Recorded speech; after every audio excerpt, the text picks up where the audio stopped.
ప్రతి మనిషి తన జీవిత కాలంలో ఒక్కసారైనా చూసి తీరాల్సిన ఆధ్యాత్మిక దేవాలయం.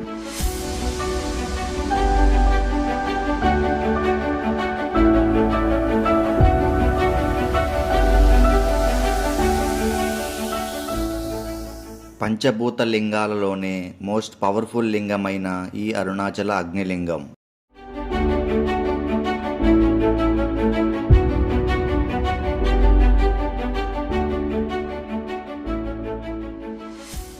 భక్తులందరూ ఈ అరుణాచలగిరినే ఆ పరమేశ్వరుడిగా భావించి చేసే గిరి ప్రదక్షిణ.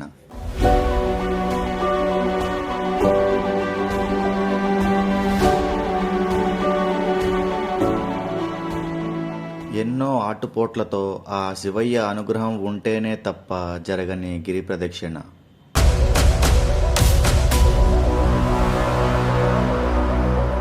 అసలు నిజంగా ఈ గిరిలో ఆ పరమేశ్వరుడు ఉన్నాడా? గిరి ప్రదక్షిణ ఏ రోజు చేస్తే ఏ ఫలితం దక్కుతుంది? మీరు గిరివలం ఏ రోజు చేయాలి అని అంటే మీరు వారంలో ఏ రోజైనా చేయవచ్చు. ఏ రోజు చేస్తే ఏ ఫలితం వస్తుందనేది ఇక్కడ చూపిస్తున్నా చూడండి. ఇక గిరి చుట్టూరు మనకి అష్టలింగాలు ఉన్నాయి. అవి చాలా మందికి తెలుసు. బట్ సంబంధం లేకుండా కొన్ని అష్టనందులు కూడా కనిపించాయి. అవేంటి, వాటి ప్రాముఖ్యతలు ఏంటి? ఇవే కాకుండా గిరి ప్రదక్షిణలో మనకి కొన్ని ఆశ్రమాలు కూడా కనిపించాయి. అవి కూడా కాకుండా మనకి రమణ మహర్షి గిరి ప్రదక్షిణ చేసే టైంలో 3 చోట్ల ఆగేవారంట. ఆ ప్లేస్లు ఏంటి అనేది మనం వెళుతూ తెలుసుకుందాం పదండి. అసలు గిరి ప్రదక్షిణ ఎక్కడ నుంచి స్టార్ట్ చేయాలి అని అంటే, ముందుగా ఆలయ రాజగోపురానికి ముందు ఈ దీపం వెలిగించి అలా ముందుకు వెళితే రాజగోపురంలోనే మనకి శక్తి గణపతి ఉన్నారు. ఆయనకు నమస్కరించి లోపలికి వెళ్ళాక మనకి లెఫ్ట్ సైడ్ కాలభైరవుడి ఆలయం వస్తుంది. దాని ఎదురుగా మనకి కనిపించేది బ్రహ్మతీర్థం. అందులోని నీళ్లు నెత్తి మీద చల్లుకొని పైకి వస్తే మనకు కనిపించేది బ్రహ్మదేవుడు ప్రతిష్ఠించిన బ్రహ్మలింగం. అక్కడ నమస్కరించుకొని వచ్చిన దారే బయటకు వచ్చేసి గిరి ప్రదక్షిణ మొదలు పెట్టాలి. ఇలాగే చేయాలి అని ఎవరు చెప్పారు అని అంటే, సాక్షాత్తు రమణ మహర్షి పురాణాల్లో చెప్పారంట. ఇంకా అలాంటి ఆయన చెప్పాక మనం పాటించకపోతే ఎలా చెప్పండి? కుదిరితే ఆలయానికి వెలుపల ఉన్న ఈ ఆలయ క్షేత్రపాలకుడు భూతనారాయణుడు ఇంకా జంట వినాయకుడులు ఆలయాన్ని దర్శించుకొని గిరి ప్రదక్షిణ స్టార్ట్ చేయండి. ఈ 2 దేవాలయాలు ఆలయానికి సమీపంలోనే ఉంటాయి. మీరు ఎవరిని అడిగినా చెప్తారు. ఇక్కడ నుంచి వీడియో చాలా ఇంట్రెస్టింగ్ గా ఉంటుంది. మీరు ఎక్కడా స్కిప్ చేయకుండా చివరి వరకు చూడండి. ఇక్కడ మీరు గమనించాల్సిన విషయం ఏంటంటే, గిరి ప్రదక్షిణ చేసే టైంలో మీరు చెప్పులు లేకుండా నడవాల్సి ఉంటుంది. ఎట్టి పరిస్థితులలోనూ మీరు చెప్పులు వేసుకొని గిరి ప్రదక్షిణ చేయకండి. చాలామంది నడిచేది రోడ్డు మీదే కదండి, గుడిలో కాదు కదా అన్నట్టు మాట్లాడతారు. ఇలాంటి గొప్ప ప్రదేశాలకి వచ్చినప్పుడు ఎంతోమంది ఆ శివయ్య అక్కడ ఉన్నాడు అని నమ్మి భక్తితో చెప్పులు లేకుండా ప్రదక్షిణ చేస్తున్నప్పుడు మనకేంటి ప్రాబ్లం చెప్పండి? హెల్త్ కండిషన్ సరిగా లేని వాళ్ళు, డయాబెటీస్ ఇంకా మోకాళ్ళ నొప్పులు ఉన్నవాళ్ళు చెప్పులు కాకుండా సాక్స్ వేసుకొని గిరి ప్రదక్షిణ స్టార్ట్ చేయండి. వయసు అయిపోయిన పెద్దవాళ్ళు, ఇంకా మేము నడవలేం, మా వల్ల కాదు బాబోయ్ అనుకునే వాళ్ళు మీరు ఆటోలో కూడా గిరి ప్రదక్షిణ చేయవచ్చు. ఆటోకి 500 రూపీస్ ఛార్జ్ చేస్తారు. కాకపోతే మీరు గిరివలంలో కొన్ని ఇంపార్టెంట్ ప్లేసులు చూడకుండానే వెళ్ళిపోతారు. కానీ ఏం పర్లేదు, ఈ వీడియోలో మీకు మొత్తం 14 కిలోమీటర్లు నడిచి ఎక్కడెక్కడ ఏమేమి ప్రదేశాలు ఉన్నాయనేది మొత్తం ఎక్స్ప్లోర్ చేశాను, చూడండి. గిరి ప్రదక్షిణలో మనకి మొదటిగా కనిపించేది అష్టలింగాల్లో ఒకటైన ఇంద్రలింగం. స్వయంగా దేవేంద్రుడు ప్రతిష్ఠించిన లింగం. ఇక ఈ ఆలయానికి అధిదేవతలు సూర్యుడు ఇంకా శుక్రుడు. ఈ లింగాన్ని మీరు దర్శనం చేసుకుంటే మీకు ఉద్యోగపరమైన సమస్యలు ఇంకా దీర్ఘాయువు కలుగుతుందని నమ్మకం. ఇక ఇంద్రలింగం నుంచి బయటకు వచ్చి అలా ముందుకు వెళితే right side Kamakshi Amman temple కనిపిస్తుంది.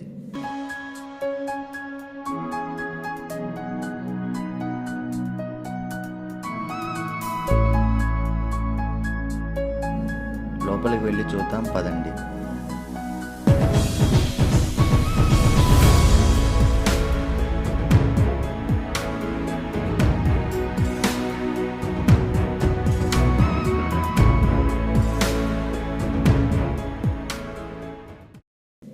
కామాక్షి అమ్మన్ టెంపుల్ చూసుకొని బయటకు వచ్చాక కొంచెం దూరం వెళితే మనకి ఈ సర్కిల్ కనిపిస్తుంది. ఇక్కడ నుంచి మనం రైట్ సైడ్ తీసుకొని అలా ముందుకు వెళితే రోడ్డు అలా లెఫ్ట్ అండ్ రైట్ చూపిస్తుంది. మనం లెఫ్ట్ సైడ్ వెళ్ళాలి, పదండి.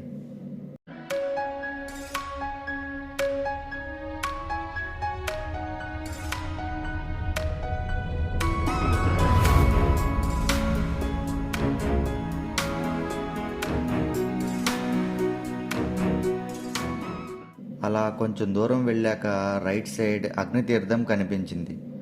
వీడియోలో సరిగా కనిపించలేదు, కానీ ఇది చాలా పెద్ద తీర్థం.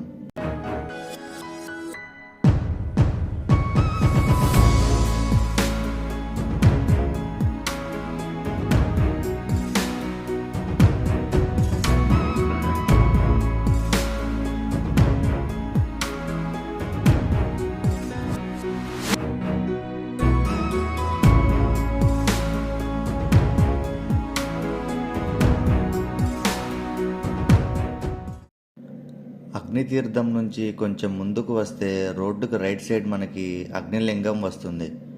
అష్టలింగాలు అన్నీ రోడ్డుకి ఎడమ వైపున ఉంటే ఈ అగ్నిలింగం మాత్రం కుడివైపున ఉంటుంది. ఈ ఆలయానికి అధిదేవత చంద్రుడు. ఈ లింగాన్ని పూజిస్తే ఆపదలను తప్పించి గట్టెక్కిస్తాడు అని నమ్మకం. అగ్నిలింగం చూశాక ఇంకొంచెం ముందుకు వెళితే శ్రీ శేషాద్రి స్వామి ఆశ్రమం వస్తుంది. కాంచీపురం కామాక్షి అమ్మవారి స్వరూపంలో పుట్టిన అవధూత అంట. ఈయన సమాధి లోపల ఆశ్రమంలో చూడవచ్చు. ఇక అక్కడి నుంచి అలా ముందుకు వెళితే మనకి మహిషాసురమర్దిని అమ్మవారి టెంపుల్ వస్తుంది.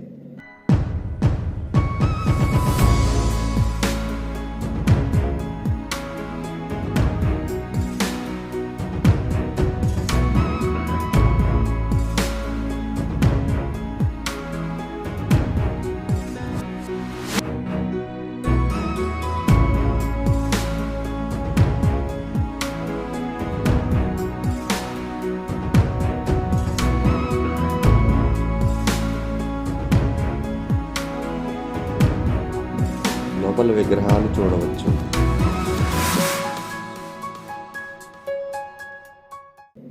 అలా ఇంకొంచెం ముందుకు వస్తే మనకి రైట్ సైడ్ దక్షిణామూర్తి ఆలయం వస్తుంది. ఈ ఆలయం చాలా పురాతనమైనదంట. ప్రతి టెంపుల్లో ఈ దక్షిణామూర్తి కనిపిస్తారు, కానీ ఇక్కడ సపరేట్గా ఒక టెంపులే ఉంది. దక్షిణామూర్తిని చూసుకొని ముందుకు సాగితే మనకి కనిపించేది రమణాశ్రమం. ఈ ఆశ్రమం గురించి చెప్పాలంటే మ్యాటర్ చాలా ఉంది, సో దీన్ని స్కిప్ చేసి ముందుకు వెళదాం. రమణాశ్రమం నుంచి కొంచెం ముందుకు వస్తే వినాయకుడి చిన్న టెంపుల్ ఒకటి కనిపించింది. నేను ఈ గిరి ప్రదక్షిణలో అది ఏమైనా చిన్న టెంపుల్ అయినా సరే, పెద్ద టెంపుల్ అయినా సరే, అన్నింటినీ ఎక్స్ప్లోర్ చేయాలని ఫిక్స్ అయ్యాను. అందుకే ప్రతి చిన్న డీటెయిల్ని కూడా వదలకుండా క్యాప్చర్ చేశాను. సో యాజ్ యూజువల్ వీడియో కూడా కొంచెం లెంత్ ఉంటుంది, ఓపికతో చూడండి. బట్ ఇన్ఫర్మేషన్ మాత్రం ఖచ్చితంగా ఉంటుంది. ఇక్కడ నుంచి కొంచెం దూరం వెళ్ళాక ద్రౌపది ధర్మరాజు టెంపుల్ వస్తుంది. ఈ ఆలయాన్ని చూడగానే నాకు లోపలికి వెళదాం అనిపించింది.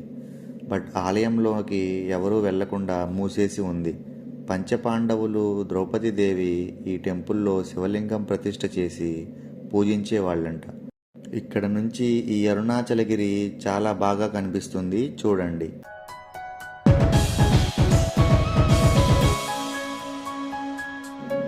ఇక నెక్స్ట్ మనకి కనిపించేది రోడ్డుకి లెఫ్ట్ సైడ్ సుబ్రహ్మణ్యేశ్వర టెంపుల్.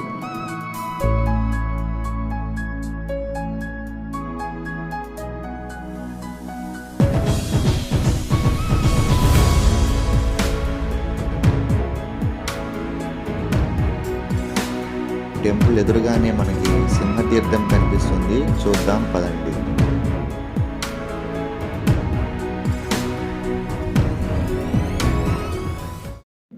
మనం దారిలో కరెక్ట్గా వెళుతున్నామా లేదా అని, ఇంకా గిరి ప్రదక్షిణ ఎక్కడి దాకా చేశామనేది ఈ మ్యాప్ చూసి తెలుసుకోవచ్చు. ఇలాంటి మ్యాప్స్ మనకి గిరి చుట్టూరు ఉన్నాయి. సింహతీర్థం చూసుకొని కొంచెం ముందుకు వస్తే మనకి కనిపించేది పరాశక్తి ఇంకా వారాహి అమ్మవారి ఆలయం.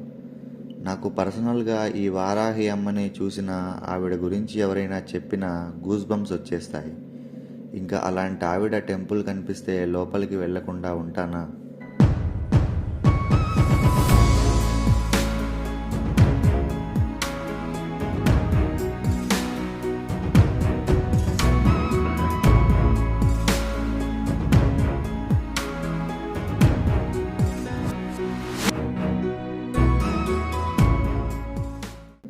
అమ్మవారి దర్శనం అనంతరం మనకి కనిపించేది అష్టలింగాల్లో మూడవది యమలింగం. సాక్షాత్తు యముడి చేతుల మీదుగా ప్రతిష్ఠించబడిన లింగం. ఈ క్షేత్రానికి అధిదేవుడు మంగళుడు అంటే కుజుడు. ఈ లింగాన్ని పూజిస్తే ప్రమాదాల బారిన పడకుండా, అకాల మృత్యువు పడకుండా కాపాడుతుంది అని నమ్మకం.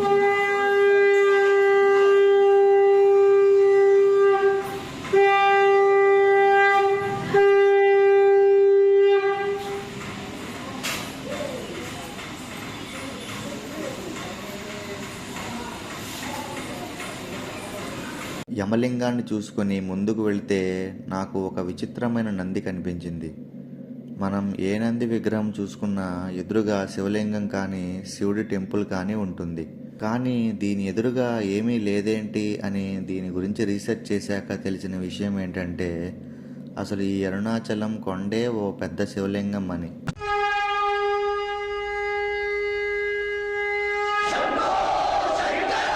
ఓం నమః శివాయ. ఇక అక్కడి నుంచి కొంచెం ముందుకు వస్తే రోడ్డు వి షేప్లో డివైడ్ అవుతుంది.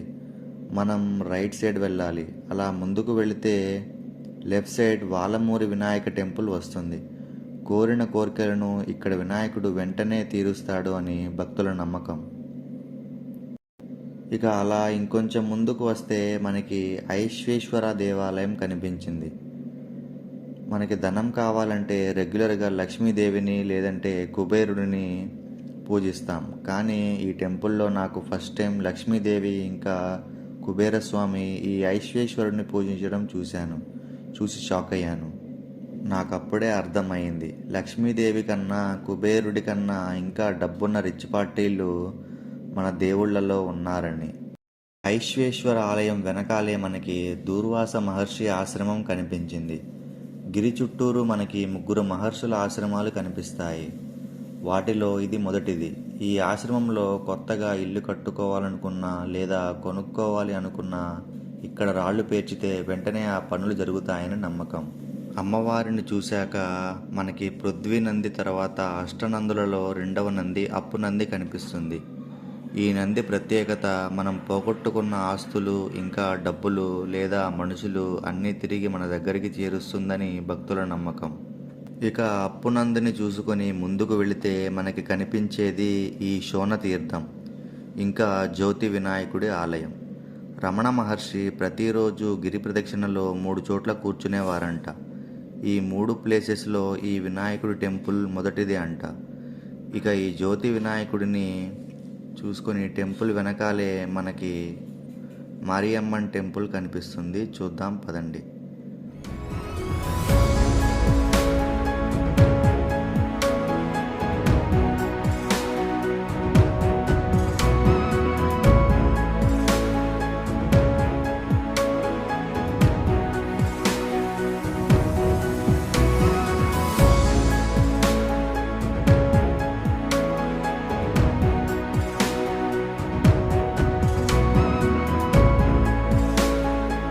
మారియమ్మన్ టెంపుల్ చూశాక వెనకాలే శివశక్తి ఆలయం వస్తుంది. అది కూడా చూడండి.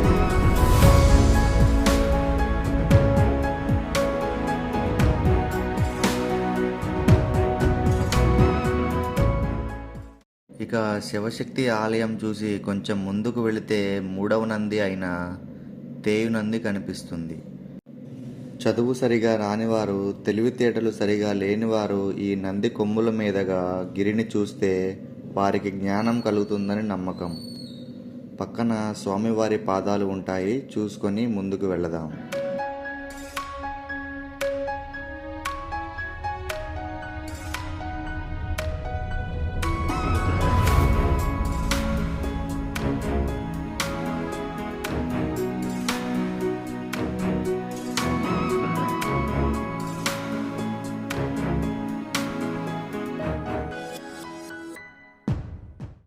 అలా ముందుకు వెళితే మనకి అష్టలింగాలలో 4వది అయిన నైరుతి లింగం వస్తుంది. రాక్షస రాజు నిరుతి ప్రతిష్ఠిత లింగం. నిరుతి అంటే ఆయన నైరుతి దిక్కుకి అధిపతిగా వ్యవహరిస్తారు. ఈ క్షేత్రానికి అధిపతిగా రాహువు వ్యవహరిస్తున్నారు. వాస్తుకు సంబంధించిన బాధలు ఇక్కడ దర్శనం చేసుకుంటే పోతాయి. నైరుతి లింగం దాటిన వెంటనే మనకి నంది ముఖ దర్శనం అని మనకు ఒక వ్యూ పాయింట్ వస్తుంది. సేమ్ నంది ముఖంలాగా గిరిపైన రాక్ ఫార్మేషన్ శిల్పకారుడు చెక్కినట్టు అద్భుతంగా ఉంటుంది. నందిముఖ దర్శనం అయిపోయాక మనకి భద్రకాళి టెంపుల్ వస్తుంది.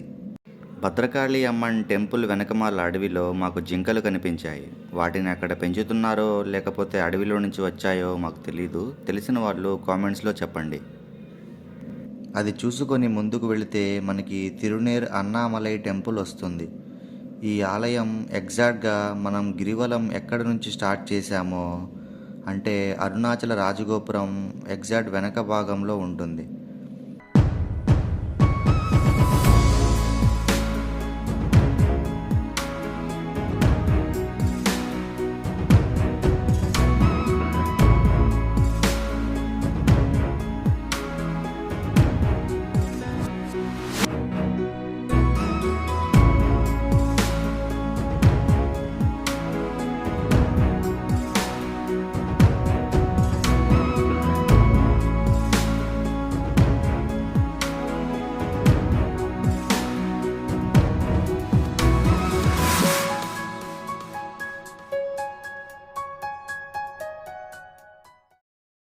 ఆ టెంపుల్ని చూసుకొని ముందుకు వస్తే మనకి ఒక రామాలయం కనిపించింది.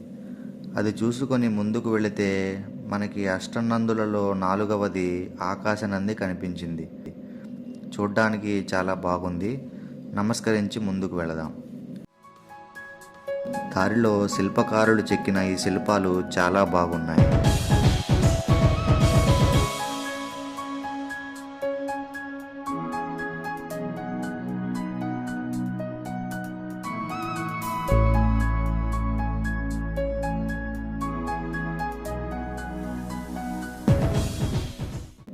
శిల్పాలు చూసుకొని ముందుకు వెళితే మనకి ఎడమవైపు పళని ఆండవార్ టెంపుల్ వస్తుంది. సాక్షాత్తు కుమారస్వామి ఇక్కడ తపస్సు చేసి స్వయంభుగా వెలిసిన ప్రదేశం. పళనిలో కుమారస్వామి మనకి ఎలా అయితే దర్శనమిస్తారో సేమ్ అలాగే ఇక్కడ కూడా దర్శనమిస్తారంట. ఇక్కడ నుంచి కొంచెం దూరం వెళితే రాజరాజేశ్వరి టెంపుల్ ఎడమవైపున వస్తుంది. సాక్షాత్తు దత్తాత్రేయ స్వామివారు తన చేతుల మీదుగా అమ్మవారి పాదాల దగ్గర కూర్మా మేరీ యంత్రాన్ని ప్రతిష్ఠ చేశారంట. మేము వెళ్ళే టైంకి టెంపుల్ మూసేసి ఉంది. Bad luck. ఇక అలా ముందుకు వెళితే మనకి అష్టనందులలో 5వది సింహనంది కనిపిస్తుంది. ఇది రోడ్డుకి ఎడమ వైపున కొంచెం లోపలికి ఉంటుంది.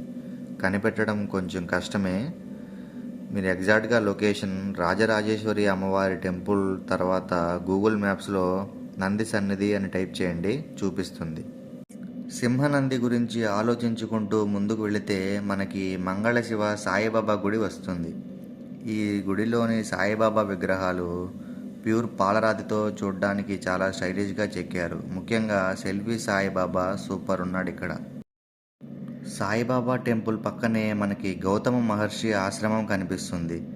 గిరి చుట్టూరు ఉన్న 3 మహర్షుల ఆశ్రమాల్లో ఇది 2వది. గౌతమ మహర్షి ఇక్కడ తపస్సు చేసుకునేవారంట. అలాగే రమణ మహర్షి కూడా ఈ గిరి ప్రదక్షిణలో ఈ ప్లేస్కి వచ్చి కాసేపు సేద తీరేవారంట. అంటే రమణ మహర్షి కూర్చునే 2వ ప్లేస్ ఇదేనన్నమాట. ఇక అక్కడి నుంచి ముందుకు వెళితే మనకి సూర్యలింగం వస్తుంది. ఇక్కడ మీరు గమనిస్తే ఇది అష్టలింగాలలో ఒకటి కాదు, ఇది వేరేది. సూర్యలింగం సూర్యుడి చేతుల మీదుగా ప్రతిష్ఠించబడిన లింగం. ఈ టెంపుల్లోని శివలింగం చూడ్డానికి 2 కళ్ళు సరిపోవు అన్నట్టుగా ఉంటుంది. ఇక్కడికి కొంచెం ముందుకు వెళితే మనకి శ్రీరాముని పాదాలు కనిపిస్తాయి.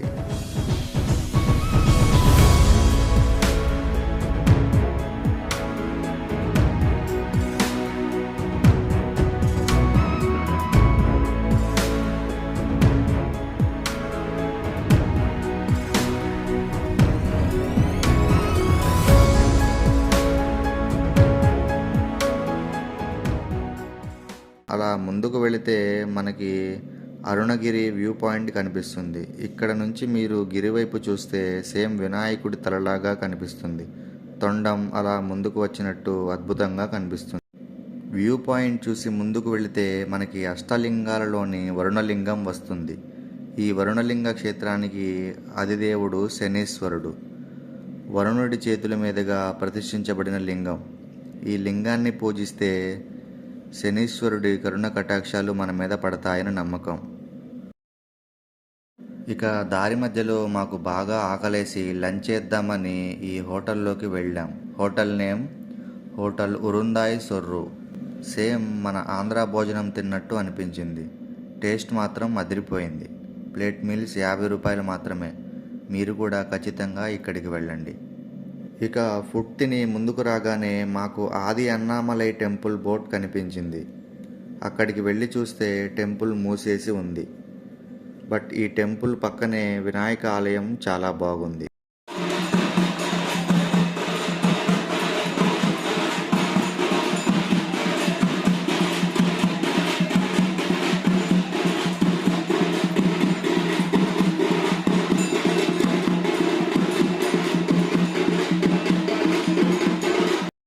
వినాయక ఆలయాన్ని చూసుకొని బయటకు వచ్చాక తమిళ కవి అయిన మాణిక్య వాచకార్ టెంపుల్ కనిపించింది. తెలుగులో మనకి అన్నమయ్య ఎలాగో తమిళంలో ఈ మాణిక్య వాచకార్ అలా అన్నమాట. ఈ ఆలయానికి కోనేరు కూడా ఉంది, చూడండి. కోనేరుని చూసుకొని ముందుకు వెళితే మనకి అష్టలింగాలలో ఒకటి అయిన వాయులింగం వస్తుంది. ఈ క్షేత్రానికి ఆదిదేవుడు కేతువు. ఈ టెంపుల్ చూడడానికి ఒక గుహలో ఉన్నట్టు ఉంటుంది. చూడడానికి చాలా ఆహ్లాదకరంగా కూడా ఉంటుంది. ఈ లింగాన్ని పూజిస్తే అనారోగ్యం బారిన పడకుండా ఉంటారని నమ్మకం. ఇక పక్కనే మనకి వాయునంది కనిపిస్తుంది. దీనిని చూడడం కూడా కొంచెం కష్టమే, ఎందుకంటే ఇది వాయులింగం దాటిన వెంటనే లెఫ్ట్ సైడ్ మీకు చెట్ల పొదల్లో ఉంటుంది. అదీ కాక ఇది చాలా చిన్న నంది విగ్రహం. అష్టనందులలో ఈ నంది 6వ నంది. ఇక వాయునందు నుంచి కొంచెం ముందుకు వస్తే మనం చూడవలసిన ప్రదేశం రమణ మహర్షి బ్రిడ్జ్. రమణ మహర్షి గిరి ప్రదక్షిణ చేసే సమయంలో ఇక్కడ కూర్చొని సేద తీరేవారంట. రమణ మహర్షికి ఇక్కడ నుంచి గిరివైపు చూస్తే కొండ మీద వటవృక్షం కనిపించేదట.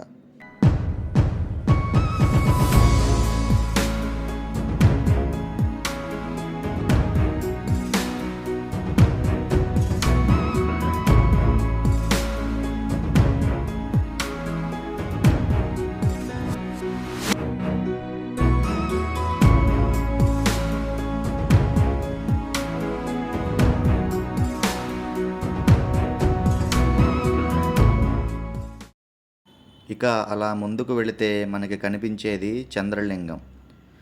చంద్రలింగం అంటే చంద్రుడు ప్రతిష్ఠిత లింగం.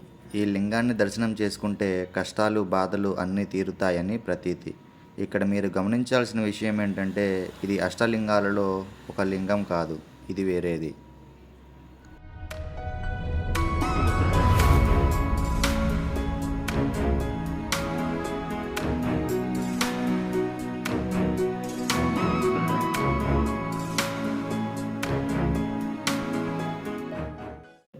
అలా ముందుకు వెళితే మన అరుణాచలగిరి ప్రదక్షిణలో ఉన్న 3 మహర్షుల ఆశ్రమాల్లో ఇది 3వది, అగస్త్యముని ఆశ్రమం.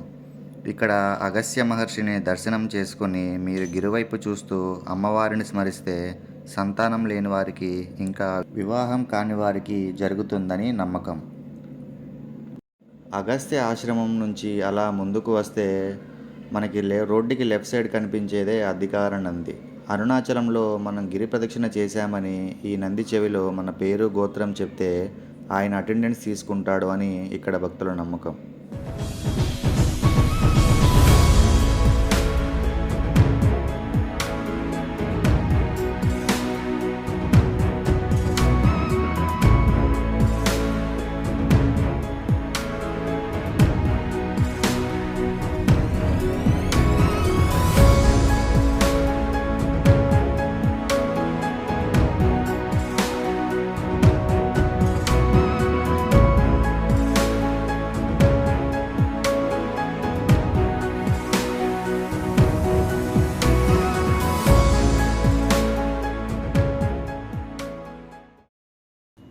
అధికారనంది దర్శనం అయిపోయాక అలా మనం ముందుకు వెళితే మనకు కనిపించేదే ఈ కుబేరలింగం. క్షేత్రాధిపతి బృహస్పతి. రెగ్యులర్గా మనకి మనీ కావాలంటే ఎవరిని అడుగుతాం? లక్ష్మీదేవిని లేదంటే కుబేరుడిని అడుగుతాం. మరి లక్ష్మీదేవే స్వయంగా వచ్చి గిరి ప్రదక్షిణ చేసి తన చేతుల మీదుగా లింగాన్ని సృష్టించి కుబేరుడికి ఇచ్చిందట. అందుకేనేమో ఇక్కడ అంత క్యూ లైన్ ఉంది. చదువు సరిగా రానివారు లేదంటే హైయర్ స్టడీస్ కోసం పక్క దేశాలకు వెళదాం అనుకునేవారు ఇక్కడ దర్శనం చేసుకొని సేవిస్తే వారికి మంచి జరుగుతుందని ఇక్కడ భక్తుల నమ్మకం. కుబేరలింగం దర్శనం అయిపోయాక మనం అలా కొంచెం ముందుకు వస్తే మనకి రైట్ సైడ్ చాలామంది కనిపిస్తున్నారు కదా. మనం నెక్స్ట్ చూడబోయే ప్లేస్ అదేనమాట. దీని పేరే ఇడుక్కు పిళ్ళయార్. ఇడుక్కు పిళ్ళయార్ అంటే మనలో చాలామందికి తెలియకపోవచ్చు. దీనినే మోక్ష మార్గం అని కూడా పిలుస్తారు. నిజం చెప్పాలంటే మన తెలుగు వాళ్ళకి ఇది మంచి ఫేమస్ ప్లేస్ అన్నమాట. చూడండి ఎంతమంది వచ్చారో చూస్తానికి.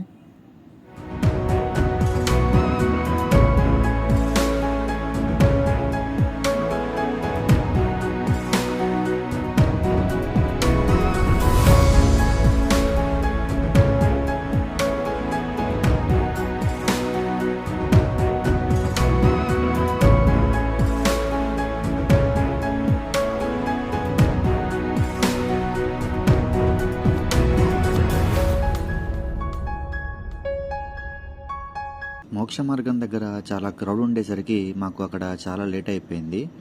సో చేసేదేమీ లేక అక్కడ వెయిట్ చేసి ఇక ఆల్మోస్ట్ బయటకు వచ్చే టైంకి మాకు చీకటి పడింది.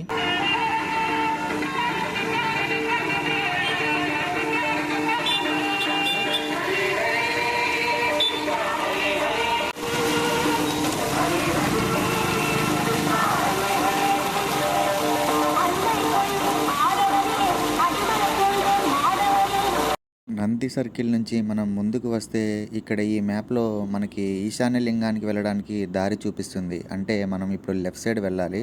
సో లెఫ్ట్ సైడ్ నుంచి వెళ్దాం పదండి. గిరి ప్రదక్షిణలో ఇంకా అష్టలింగాలలో మనం చివరిగా చూడవలసినది ఈ ఈశాన్య లింగం. ఈ ఈశాన్య లింగం మెయిన్ రోడ్డుకి ఎడమ వైపున ఒక 1/2 కిలోమీటర్ నడిచి వెళితే మనకి కనబడుతుంది.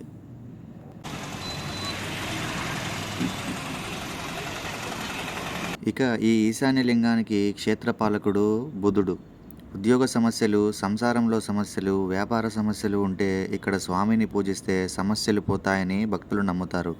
అలాగే ఈశాన్య దిక్కుకి ఆదిదేవత ఇంకెవరు? ఆ పరమేశ్వరుడు. ఆయన్ని తలుచుకొని ఆలయం బయట ఒక దీపాన్ని వెలిగించండి. ఇక ఈశాన్య లింగ క్షేత్రంలోనే మనకి అష్టనందులలో చివరిది అయిన యజమాన నంది కూడా కనిపిస్తుంది. ఆ నందికి నమస్కరించుకొని మనం గిరివరంలోకి ఎంటర్ అయితే ఆల్మోస్ట్ ఇక్కడికి వచ్చేసరికి మనకి ఆల్మోస్ట్ గిరి ప్రదక్షిణం పూర్తయిపోతుంది. ఇంకో 2 కిలోమీటర్స్లో మనం టెంపుల్కి చేరుకోవచ్చు. ఇక వెళ్ళే దారిలోనే మనకి కుమారస్వామి ఆలయం అంటే షణ్ముఖ ఆలయం కనిపించింది. అరుణగిరినాథర్ అనే ఒక మహనీయుడు ఒక చిలుక రూపంలో అరుణాచల ఆలయంలో తిరుగుతూ ఉంటారంట. ఆ మహనీయుడితోనే కుమారస్వామి ఈ ఆలయంలో ఆడుకునేవారంట. వింటుంటేనే గూస్ బంప్స్ వస్తున్నాయి కదా.